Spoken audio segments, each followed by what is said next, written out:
One of them is a guinea fowl stuffed with chestnuts, which is popular in Tuscany, and also a dessert which is a tronco di Natale, which is a Christmas trunk log.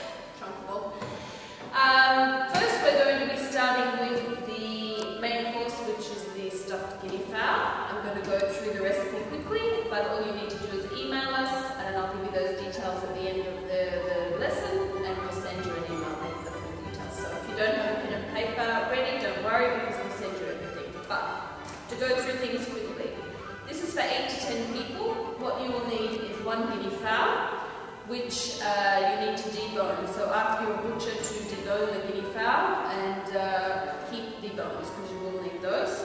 Then 500 grams of minced meat, which you can use either veal or beef, or mix it up, that's fine.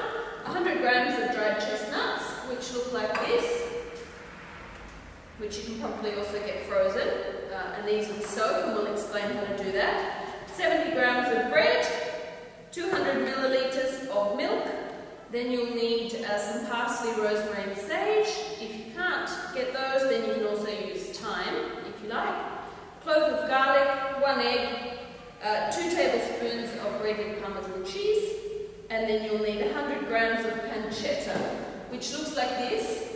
Don't buy bacon, because the smoked flavour in the bacon will change the taste of the dish, so it's better probably to use prosciutto or something like that. The fattier the better, because it does help keep the bird moist.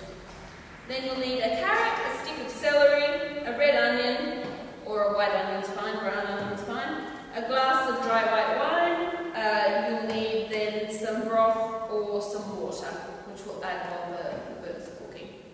Okay, so let's get started. So, good morning once again. Here we can start preparing the filling for the guinea for the bird, and then we will prepare the tray where put the fillet guinea fowl with the bones. And the thing we have to do is prepare some aromatic salt. We used to prepare some rosemary. So if they can't find fresh herbs, can you use dried? We can use dried, but okay. I prefer to waste more time and find them fresh. Okay. They're very easy to find. Well, in Italy they grow everywhere, on your back doorstep. Big bushes of rosemary. And it smells very good. Then some sage. Some sage.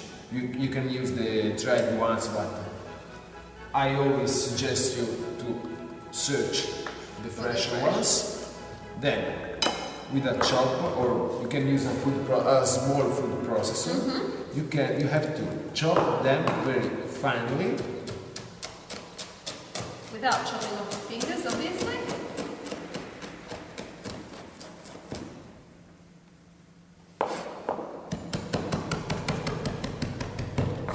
Okay. It smells very good.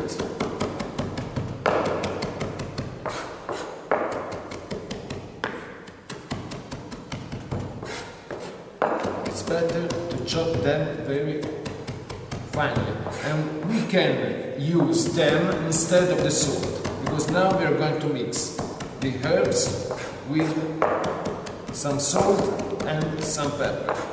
Okay, so the rosemary, sage, salt and pepper. Yes. Now another thing that I want to point out, if you can't find guinea fowl, you can also use pheasant or chicken, or you could even use turkey breast and do the same thing. So there are alternatives to the guinea fowl. These are few leaves. If you have more, you can prepare them in the food processor, adding directly the salt and the pepper. Okay. The minced pepper, of course. So here we have the pepper, grounded, depends by your personal taste, the amount, and some salt. Don't be afraid with the salt, because salt exalts all the flavor. Then we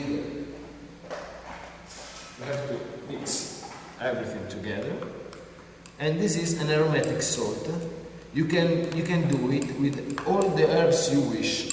With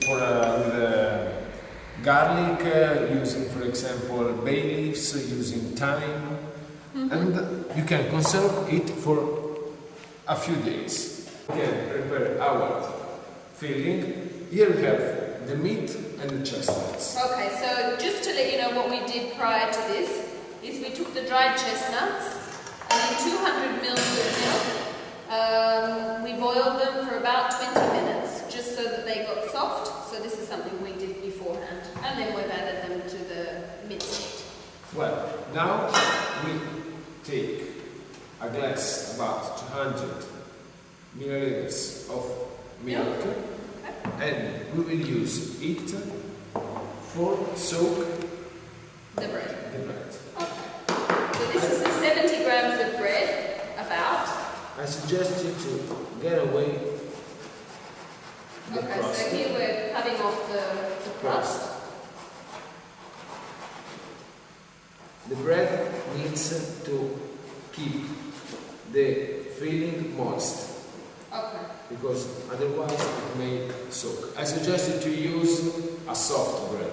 It's perfect, for example, the bread for sandwiches. Okay, so just sliced white bread is fine. Okay. So maybe 2 slices would be. Now here we can add some parsley, chopped parsley.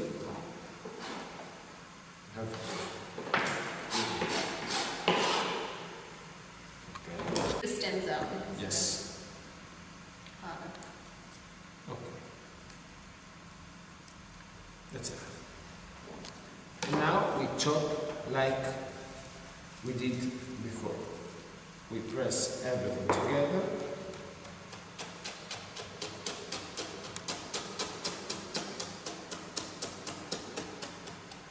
And this again you can do in the food processor. Better to go.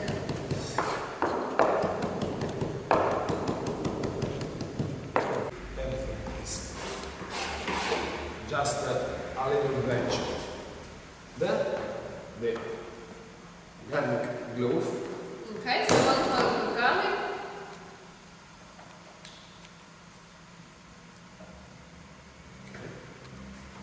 You can smash it. It will be easy to chop. I suggest you don't put too much garlic because it has a very strong flavor. So it can kill the other tastes. So too much garlic will overpower all of the other flavors. So Yes. 1 clove is more than enough.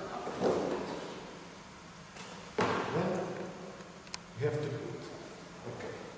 So just to recap, we have the mince in here, we have the soaked chestnuts, we have the chopped parsley, and we have the garlic. Okay. Now 2 tablespoons of Parmesan cheese. Okay, so now just to recap on the filling for the guinea fowl, we have the mincemeat, which could be either veal or beef or a mix. We have the soaked chestnuts, we have the chopped parsley, we have 2 tablespoons of grated Parmesan cheese, and we have 1 clove of chopped garlic. Now we have to put the soaked bread. We have to squeeze it in advance. Not too much. It's better to leave some liquid inside.